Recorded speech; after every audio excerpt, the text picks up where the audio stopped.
মোৰ নাম ইক্ৰামুল সৰকাৰ আৰু তোমালোকে চাই আছা সৰকাৰ ক্লাছেছ আটানি ইউটিউব চেনেল। আমি মই আগতে কৈছিলোঁ তোমালোকক যে মই প্ৰত্যেকটা সাবজেক্টৰে আৰ্টছৰ আৰু 10ৰ মেট্ৰিক পৰীক্ষাৰ সব কোৱেশ্চন সলভ কৰিম। তো আজি যেহেতু পলিটিক্যাল সায়েন্স এক্সাম হৈ গ'ল, তো এইটো কোৱেশ্চন বহুত ইজি আহিছে মোৰ মতে। তো এতিয়া আমি পলিটিক্যাল সায়েন্সৰ যিকেইটা শৰ্ট কুৱেশ্চন আছে তোমালোকৰ 10টাকৈ দিছে আৰু 6টাকৈ লিখিব লাগে। তো মই 10টাই সলভ কৰিছোঁ আৰু পাৰ্ট বি তো তোমালোকক 10টা শৰ্ট কুৱেশ্চন দিছে, তাৰ 6টা লিখিব লাগে তোমালোকক। মই কিন্তু তোমালোকৰ কাৰণে 10টাই সলভ লৈ আহিছোঁ।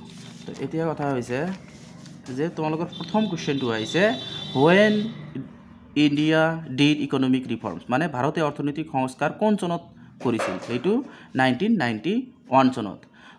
তোমালোকে জানা যে ডক্টৰ মনমোহন সিঙে কি কৰিছিল? অৰ্থনৈতিক সংস্কাৰ কৰিছিল। তাৰপিছত কি দিছে? What is the name of the common currency of European Union, ইউৰোপীয় সংঘৰ সমূহীয়া মুদ্ৰাৰ নাম কি? এইটো আছিল কি? Euro. Right any one three two human security, মহামাৰীৰ এইটো এনচাৰ হ'ব। What is the full form of SAARC বা সাৰ্কৰ সম্পূৰ্ণ ৰূপটো কি? এইটোৰ সম্পূৰ্ণ ৰূপটো হ'ল কি? South Asian association for regional cooperation. তাৰপিছত কি দিছে? Which day is celebrated as the world environment day, যে বিশ্ব পৰিৱেশ দিৱস কোন তাৰিখে উদযাপন কৰা হয়? এইটো হ'ল কি? 5 জুন। তাৰপিছত which art summit made environment N important issue in world politics, কোনখন বসুন্ধৰা শীৰ্ষ সন্মিলনে পৰিৱেশৰ বিষয়টো বিশ্ব ৰাজনীতিত গুৰুত্বপূৰ্ণ বিষয় ৰূপে চিহ্নিত কৰিছে? এইটো হ'ল ৰিঅ' সন্মিলন, যিটো ৰিঅ' জেনেৰিঅ'ত হৈছিল ব্ৰাজিলত, সেইটো। তাৰপিছত কি? When did Asian regional forum establish, সেইটো হৈছিল কি? 8 আগষ্ট 1967 চনত, 1967ত। কোন চনত আছিয়ান আঞ্চলিক মঞ্চ গঠন কৰা হৈছিল? এইটো হ'ল 8 আগষ্ট 1967, 1967। তাৰপিছত হ'ল how many countries signed the UN charter when it was form, এইটো আছিল কি? 50খন দেশ।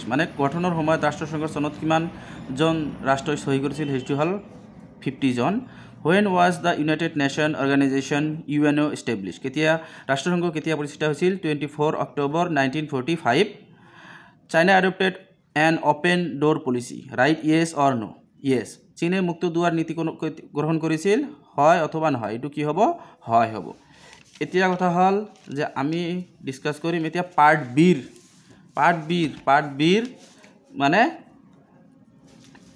শৰ্ট কুৱেশ্চনবিলাক। তো name a major project that was included in the first 5-year plan, বৃহৎ উদ্যোগ প্ৰতিষ্ঠা কৰা আৰু আছিল কৃষি খণ্ডত উন্নত সাধন কৰা।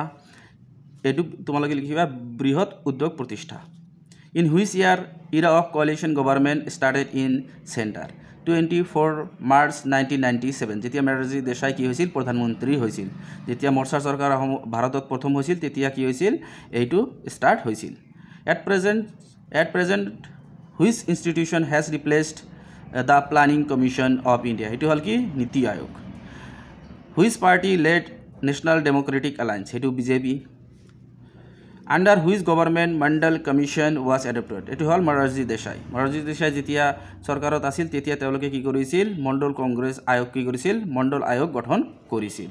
In which year Nagaland state was created? কোন চনত নাগালেণ্ড ৰাজ্য সৃষ্টি কৰা হৈছিল? 1 December, 1 December 1963।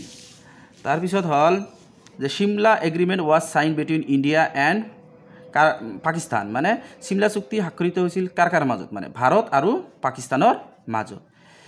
In which year internal emergency was declared for the first time in India? এইটো হ'ল 25 জুন 1975। তাৰপিছত ইন হুইচ ইয়াৰ কোন চনত ৰাজ্য পুনৰ গঠন আয়োগ গঠন কৰা হৈছিল? সেইটো হ'ল 1953। তাৰপিছত কি? Name the agreement sign between Lal Bahadur Shastri and general Ayub Khan in 1966, সেইটো হ'ল টাস্কাণ্ট এগ্ৰিমেণ্ট। তো এতিয়া আমাৰ কি হৈ গ'ল? দুটা পাৰ্টৰে, পাৰ্ট এ আৰু পাৰ্ট বিত 10টাকৈ কুৱেশ্চন দিয়া আছিল। তো সেইটো মই তোমালোকক সলভ কৰি দিলোঁ। এনচাৰ কোনবিলাক হ'ব আৰু তোমালোকৰ এটেম্প কেইটা কৰিব লাগিব? 6টাকৈ। তো তোমালোকৰ যদি এই ভিডিঅ'টো ভাল লাগে তেনেহ'লে কি কৰিবা? তোমালোকে এই ভিডিঅ'টো শ্বেয়াৰ কৰিবা আৰু তোমালোকে ফ'ল' কৰিবা, কাৰণ প্ৰত্যেকটা আৰ্টছৰ প্ৰত্যেকটা পলিটিকেল ছায়েন্স এতিয়া হৈ গ'ল, ইংলিছো হৈ গ'ল, আৰু যিমানকেইটা ছাবজেক্ট আছে আমি সবকেইটা কি কৰিম? আমি চেনেলত সলভটো আপলোড কৰিম। তো তোমালোকে এইটো কাৰণে এই চেনেলটো কি কৰিবা? ফ'ল' কৰিবা। ধন্যবাদ।